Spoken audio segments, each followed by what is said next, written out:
Hello everyone, welcome to R K study sky. Student, आज की इस वीडियो में हम UP board class 10th Hindi के सिलेबस के बारे में अध्ययन करेंगे कि हिंदी में आपको कौन कौन से चैप्टर पढ़ने हैं, कौन कौन से नहीं पढ़ने हैं।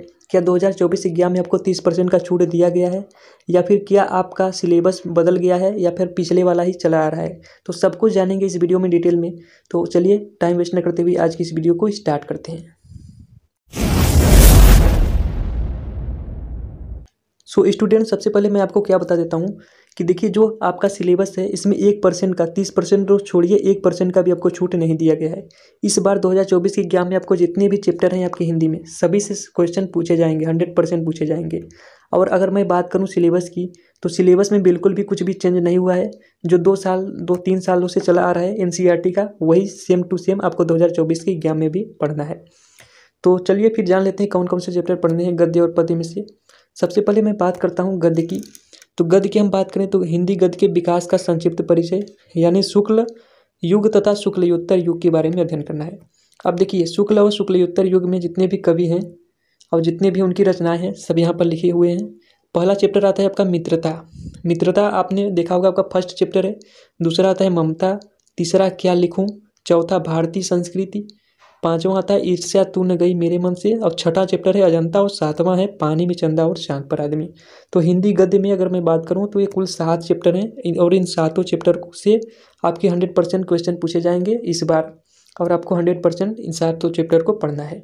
और इन सब की स्टडी आपको इस यूट्यूब चैनल पर बिल्कुल फ्री ऑफ कॉस्ट में कराई जाएगी। बस आपको चैनल को सब्सक्राइब करके बेल आइकन को प्रेस करना होगा, ताकि जो कोई भी वीडियो अपलोड हो तो आपको उसका नोटिफिकेशन तुरंत मिल जाए।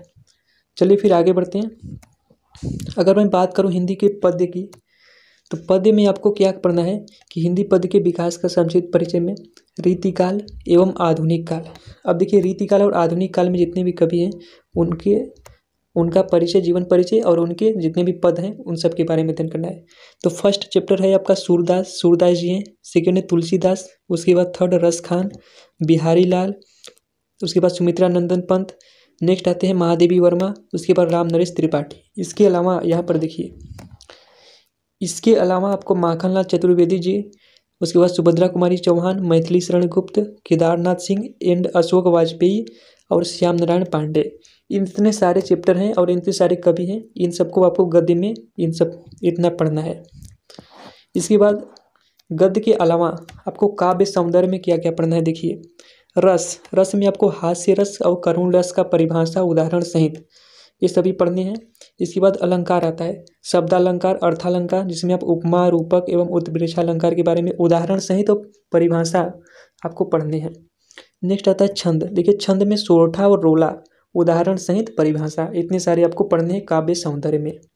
अब मैं बात करता हूँ अगर हिंदी व्याकरण की, तो हिंदी व्याकरण में देखिए क्या क्या पढ़ना है। फर्स्ट आता है उपसर्ग, प्रत्यय, समास में द्विगु, कर्मधारय, बहुब्रीहि एवं द्वंद्व समास, 4 प्रकार के समास।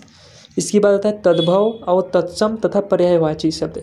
तो इतने सारे चैप्टर जो हैं, इतने सारे टॉपिक आपको हिंदी व्याकरण में पढ़ने हैं। इसके बाद अगर मैं बात करूँ संस्कृत व्याकरण की, तो संस्कृत व्याकरण में आपको संधि, जिसमें यण संधि पढ़ने हैं, उदाहरण सहित परिभाषा। इसके बाद शब्द रूप आता है। तो शब्द रूप 8 विभक्तियों और 3 वजनों में, फल, मति, मधु एवं नदी, ये 4 जो है मोस्ट इंपोर्टेंट है। इन चारों की आपको शब्द रूप याद कर लेने हैं बहुत ही अच्छे से। हालांकि ये सबकी स्टडी आपको are K study sky channel पर कराई जाएगी बिल्कुल फ्री में। इसके बाद आता है धातु रूप। धातु रूप में आपको पठ और हंस, 5 लकारों और 3 पुरुषों में आपको याद कर लेने हैं, 5 लकारों, 3 पुरुषों और 3 वचनों में। इसके बाद आता है छठवां आता है कि हिंदी के सरल वाक्यों का संस्कृत में अनुवाद। देखिए, अगर हिंदी सब्जेक्ट है तो आपको सभी को पता होगा हिंदी में अनिवार्य संस्कृत या संस्कृत होता है। तो संस्कृत है तो हिंदी से संस्कृत और संस्कृत से और हिंदी में आपको अनुवाद तो पढ़ना ही पड़ेगा। इसीलिए हिंदी के सरल वाक्यों का संस्कृत में अनुवाद आपको पढ़ना पड़ेगा। नेक्स्ट आएगा, अगर मैं बात करूँ संस्कृत की, तो संस्कृत में जितने चैप्टर पढ़ने हैं, देखिए पहला आता है वाराणसी, सेकेंड अनियुक्ति विलास, तीसरा आता है विरह वीरेण पूज्यते, चौथा प्रबुद्धो ग्रामीण, 5वां देशभक्त चंद्रशेखर। इसके बाद केन किम वर्धते। इसके बाद आता है छायोपनिषद, 6ष्ठोध्याय से आरुणि। इसके बाद स्वत केतु संवाद। नेक्स्ट भारतीय संस्कृति, इसके बाद जीवन सूत्रधारी। अगर मैं बात करूँ इन सब में तो 1% भी इस सब में छूट नहीं दिया गया है। और ये सभी चैप्टर जो है ना, ये सभी चैप्टर आपके पिछले ईयर में भी थे, इस ईयर में भी आपको पढ़ने हैं। हालांकि कोविड में इसमें से कुछ छट गए थे, 30% सिलेबस में इन सबको में कुछ न कुछ ऑफ कर दिया गया था, लेकिन इस बार आपको 100% पूरे चैप्टर पढ़ने हैं, एक भी कट ऑफ नहीं दिया गया है।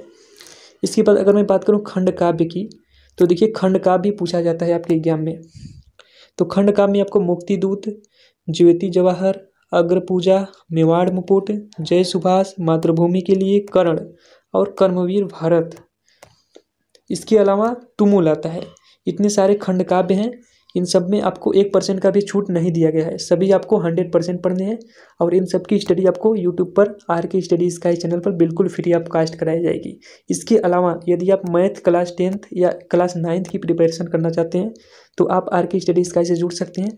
प्लेलिस्ट की लिंक बना दी गई है, जिसकी लिंक इस वीडियो के डिस्क्रिप्शन में दे दी जाएगी। और यदि आप इन सब की पढ़ाए गए PDF पाना चाहते हैं तो आप हमारे Telegram channel RK study sky को ज्वाइन कर सकते हैं, जिसकी लिंक इस वीडियो के डिस्क्रिप्शन में दे दी जाएगी। या फिर आप टेलीग्राम पर जा करके RK स्टडी स्काई सर्च करेंगे और वहाँ से भी आप ज्वाइन कर सकते हैं, जहाँ पर आपको यूट्यूब पर पढ़ाए गए सभी सब्जेक्ट की PDF मिल जाएगी, बिल्कुल फ्री ऑफ कॉस्ट होगी। ठीक, तो ये रहे आपके कुछ सिलेबस। हिंदी में आपको कौन कौन से पढ़ने हैं चैप्टर, कौन कौन से नहीं पढ़ने हैं। देखिए इस बार आपको पूरे के पूरे चैप्टर पढ़ने हैं 100%, 1% का भी छूट नहीं दिया गया है, मैं आपको फिर से बता देता हूँ। तो आशा करता हूँ कि आप अपने सिलेबस को अच्छी तरह से समझ चुके होंगे। नेक्स्ट वीडियो में हम पढ़ेंगे हिंदी के गद्य के बारे में। तो चलिए फिर मिलते हैं नेक्स्ट वीडियो में, तब तक के लिए जय हिंद, धन्यवाद।